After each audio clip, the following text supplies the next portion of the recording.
Hey kids, today I'm going to show you how to use your dad's lawnmower so you can get back to playing some Fortnite.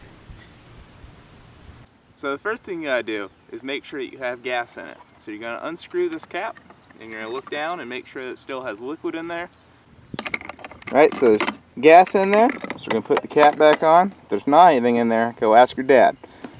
So the next thing you're going to do is you're going to find a button and you're going to push it about 3 to 5 times. Then you're going to move back over here. See this handle? You got to hold that down. And you find this handle over here that has a rope on it, and you just pull real hard. Then you're ready to mow. If you want to stop mowing, you let go. So now I'm going to start to mow.